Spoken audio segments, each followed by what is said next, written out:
The Deadly Gift. A 23-year-old beauty influencer from Mexico was known for her engaging TikTok live streams where she shared makeup tutorials and beauty tips. On May 13, 2025, while broadcasting live from her salon in Zapopan, Jalisco, a man entered under the guise of delivering a gift. After confirming her identity, he shot her in the chest and head, killing her instantly. The entire incident was captured on her live stream, shocking her followers worldwide. Authorities are investigating the motive, treating the case as a femicide. Valeria's death has sparked widespread outrage and discussions about safety and violence against women in the digital age. When love turns deadly. It was April 12, 2018. Renita Nunu Williams, a 27-year-old hairstylist and Facebook personality from Louisiana, was live streaming from her living room. Her followers were used to seeing her talk about style, family, and everyday life. But this stream would be different. In the background, her ex-boyfriend, 36-year-old Jonathan Robinson, entered her home. You could hear her say, "Stop, please. Don't do this on live." Seconds later, the sound of gunfire echoed through the feed. The screen shook and then went dark. Over 10,000 viewers saw the horrifying moment before Facebook cut the stream. Police arrived to find Robinson still armed, shouting that he had done what he came to do. He eventually surrendered after a standoff. The footage became evidence in court. Robinson was sentenced to life without parole. Renita's death became a tragic reminder of how digital spaces can capture real-world violence. Unfiltered, unstoppable, and unforgettable. The contest incident. It was August 18, 2025. Raphael Jean Pormanov-Graven, a 46-year-old French streamer, was live from a rented studio in Contes, Alpes-Maritimes. His fans were used to his daring stunts and high-energy personality. But this stream would be different. From the very beginning, the chat was relentless. Dozens of viewers mocked him, dared him to take risks, and laughed at every mistake. "Come on, JP, show us what you're really made of," one viewer typed. Another added, "Stop whining, just do it." Raphael tried to keep his usual charm, smiling nervously and responding to comments. But it was clear he was exhausted and stressed. I don't know if I should," he muttered, his hands shaking as he adjusted the camera. The viewers didn't let up, their insults and dares growing more aggressive by the minute. Minutes passed, and the pressure mounted. He fumbled with equipment, dropped props, and stammered in confusion. The chat continued to egg him on. Do it now! Don't be a coward!" The laughter and taunting echoed through the live feed, pushing him further than he should have gone. Then, without warning, Raphael collapsed. The camera tipped, showing him struggling on the floor as viewers screamed in panic. His voice was barely audible. "Guys, I feel wrong." The live feed shook, then froze and went dark. Emergency responders arrived shortly after and found him unresponsive. Despite immediate attempts to revive him, he was pronounced dead on sight. Autopsy results later confirmed that no physical trauma had occurred. Underlying medical conditions contributed to his collapse. The Balcony of Doom. December 2, 2020. A freezing night near Moscow. Inside a small apartment, 26-year-old Valentina Grigorieva sits quietly on a couch beside her boyfriend, Stas Reflay, a Russian streamer known for extreme challenge live streams. His audience numbers in the thousands.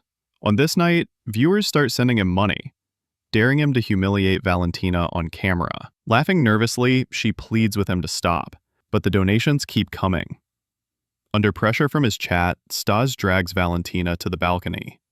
Outside, the temperature is below freezing, minus 10 degrees Celsius.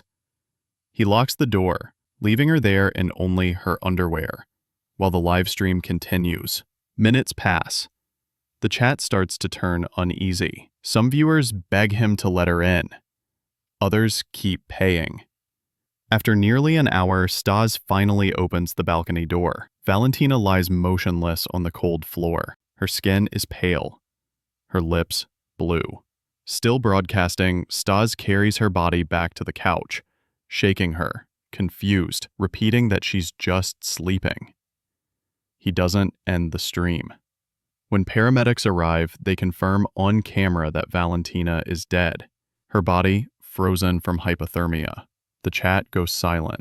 In the days that followed, the recording spread online, shocking Russia and the world.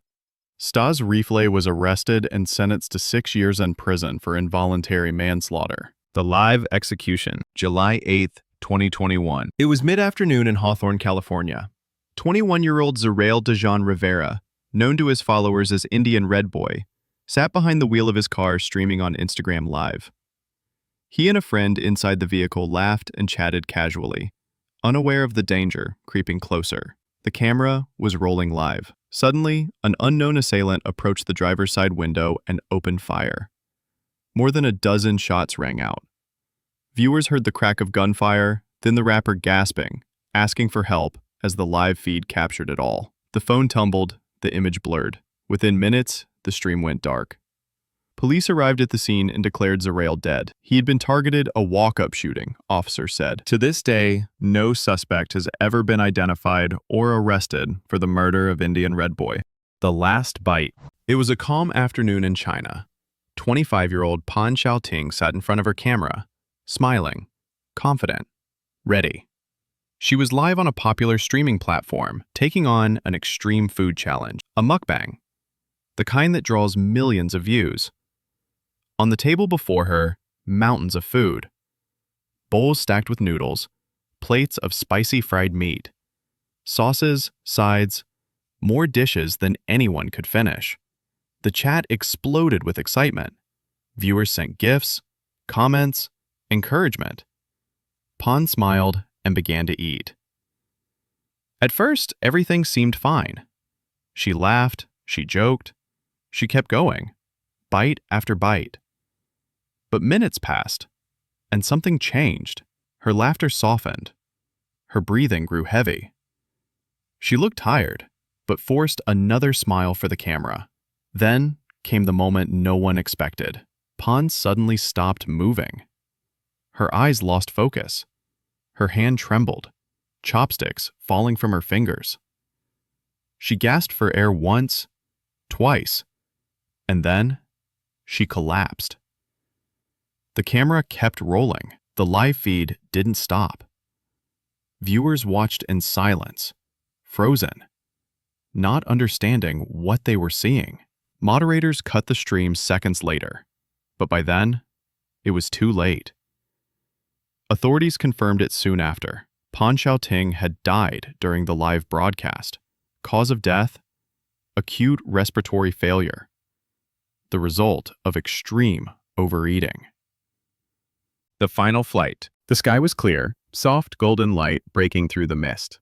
Tang Feiji, a 30-year-old aviation enthusiast, prepared for another live stream. That day, he promised something special.